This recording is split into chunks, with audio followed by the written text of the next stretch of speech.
If you watch my channel, you want to be successful. Plain and simple. I don't make videos for the 99%. I don't make videos for the average Joe. I make videos for the people who want to be a part of that 1%. And when I say 1%, that doesn't necessarily just mean money. Okay, you can be a part of the 1% in terms of your mindset and have $1 to your name.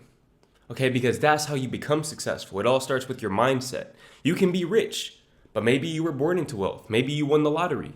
Okay, maybe you didn't actually do anything to acquire that money.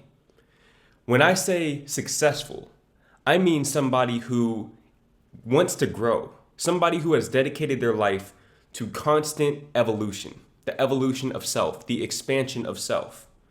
That's who I make these videos for. And if you feel like that description suits you, then this video should help you out quite a bit.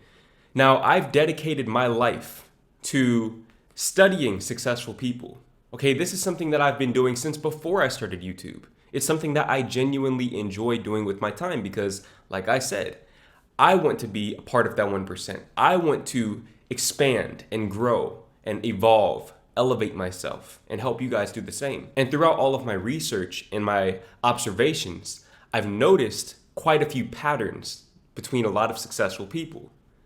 And I want to share some of those patterns with you because what I've realized is that if you implement these patterns into your own life, you'll start to see results. And I'm living proof of that. As I'm filming this video, I have 99.8 thousand subscribers.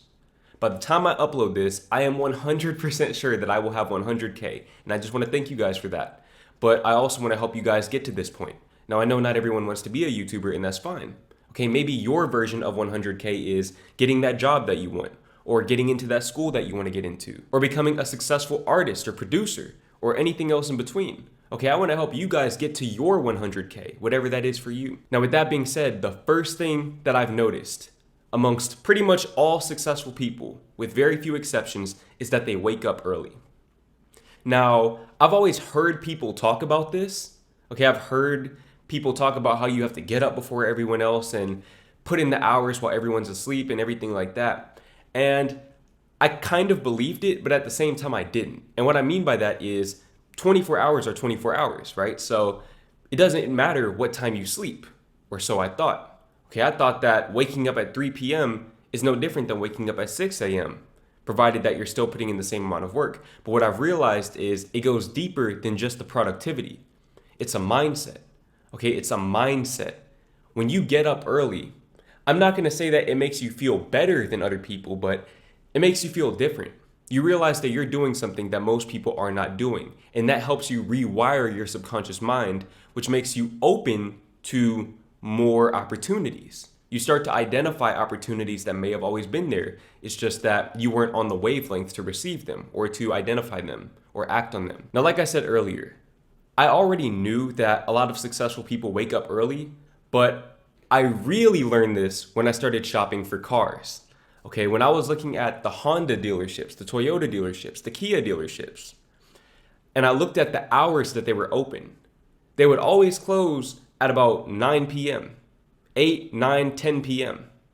Whereas the BMW dealership, the Mercedes dealership, the Lexus dealership, these dealerships were closing at 6 or 7.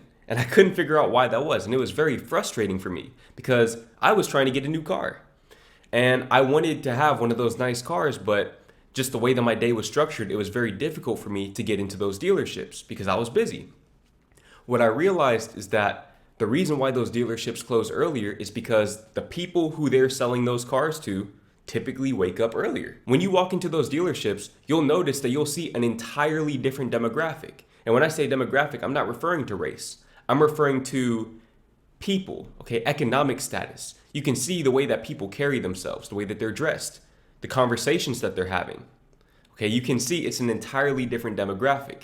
It's kind of like being in a fraternity or a sorority in a sense. Now, I'm not saying you need to go out and buy an expensive car, but it's just something that if you put yourself in those spaces, you'll start to notice, okay, you'll start to notice these very subtle cues, these subtle signs that you might not have noticed being in the spaces that the 99% will usually find themselves in. Now, speaking of cars, the next thing that highly successful people do is visualize.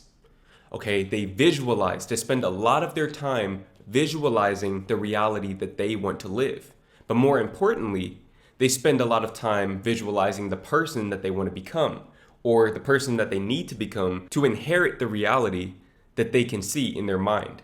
You see, if you want to live your best life, you have to become your best self. And by doing that, you will inherit your best life from your best self. It's all about getting into alignment. When you grow as a person, you start to realize that you're outgrowing your surroundings. For example, the car that I was driving, it wasn't a bad car. Okay, it was a 2015 Kia Optima.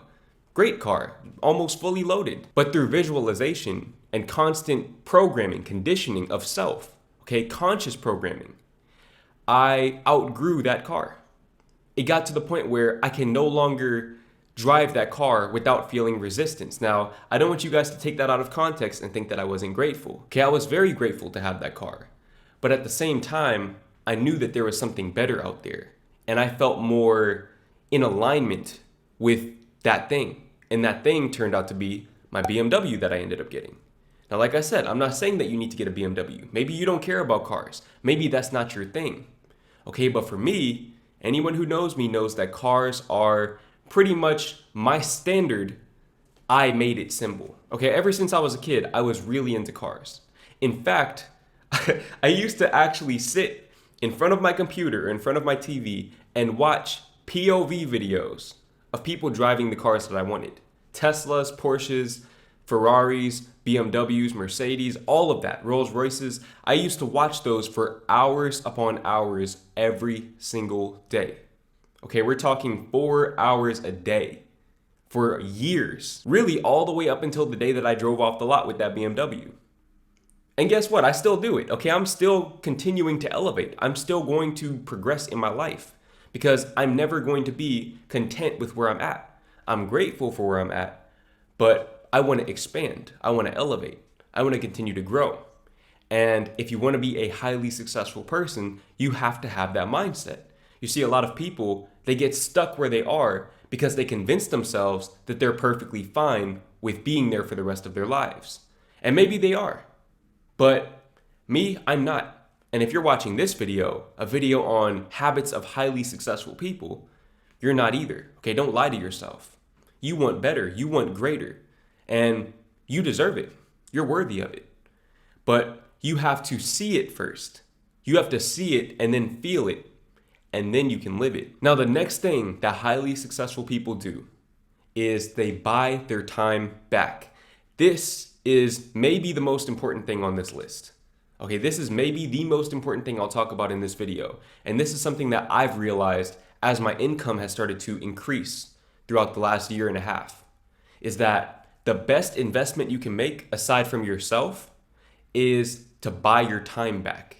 And why is that? You see, non-successful people, and when I say non-successful people, I'm just referring to people who have a fixed mindset as opposed to a growth mindset. Doesn't mean that we're any better than them. It's just we're different. Okay, now people who have that fixed mindset, typically they would rather save money by spending more time doing something. Me, or most people who want to grow, who want to elevate, they're willing to sacrifice money for the sake of time because we understand that time is the most valuable resource that there is. Okay, you can always get more money. You can't always get more time. In fact, you can never get more time. Okay, buying your time back will not only save you time, okay, which like I said is the true currency, but it'll make you more money in the long run. Okay, you have to be willing to bet on yourself by buying your time back with the greater understanding that you can make better use of your time doing something that will produce more revenue. Okay, and that's where the shift comes into play. A lot of people, they have that do-it-themselves mentality, and I have that mentality too, in a sense. In some aspects, I do have that mentality. But at the same time, I know when my expertise does not reach a certain area, and I'm not afraid to invest the money if it will bring me the time back, because I can use that time to make more money.